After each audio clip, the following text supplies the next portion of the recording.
Adopté. Nous arrivons à l'article 2 ter, où nous avons un amendement numéro 131. C'est M. Colomba qui le présente. Il a la parole. Oui, l'origine de cet amendement,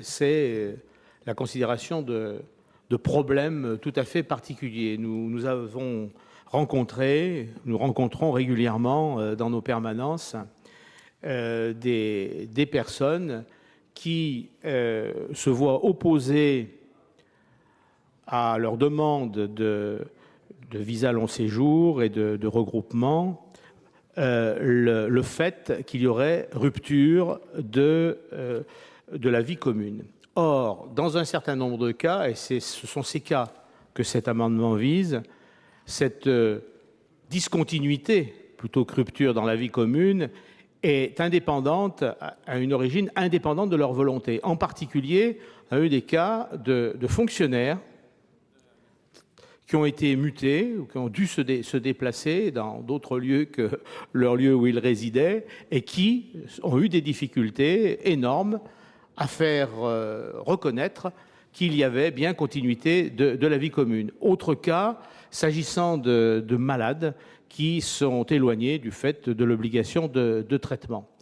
Alors, je concède tout à fait volontiers que nous sommes à la limite de la loi et du règlement, mais s'il n'y avait pas justement ces tracasseries qui paraissent complètement ubuesques, je n'aurais pas proposé cet amendement.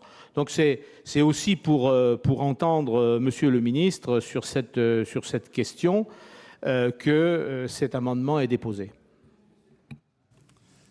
Bien. Avis de la commission.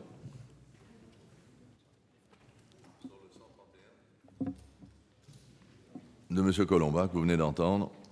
Oui, Monsieur le Président, Monsieur le Ministre, sur cet amendement qui répond au cas où l'administration interprète à tort une simple séparation physique ou matérielle comme constitutive d'une rupture de la vie commune, il s'agit là incontestablement d'une interprétation abusive. Toutefois, il a paru à la Commission que la rédaction de l'amendement paraissait trop imprécise. C'est la raison pour laquelle nous souhaitons que le gouvernement nous éclaircisse sur la façon dont doit être interprétée la notion de vie commune par les préfets. Et donc, nous avons demandé l'avis du gouvernement. Bien, eh bien, nous allons la voir. Monsieur le ministre.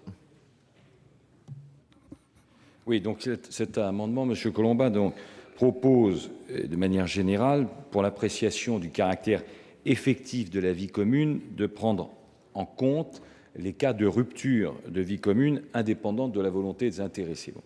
Et je pense, comme le rapporteur, que le critère est certainement trop vague et peut-être d'ailleurs, dans un certain nombre de cas, source de fraude potentielle, pour être retenu dans la pratique administrative. Je pense très sincèrement qu'il faut certainement garder au préfet son pouvoir concret d'appréciation sur la réalité de la vie commune. Donc c'est pour cela que j'émets un avis défavorable. Défavorable. Bien. Est-ce qu'il y a une demande d'explication? Monsieur Colomba, est-ce que vous maintenez votre amendement? Alors, pour explication de vote. Si Monsieur le ministre m'avait dit explicitement qu'il considérait dans les deux cas que j'ai cités, c'est-à-dire éloignement du fait d'une mutation ou d'une obligation professionnelle constatée, ou en cas donc de traitement, etc. S'il m'avait dit ça, objectivement, j'aurais retiré mon amendement. C'est précisément pour que des interprétations qui, effectivement, je crois, sont abusives, ne puissent pas se perpétuer.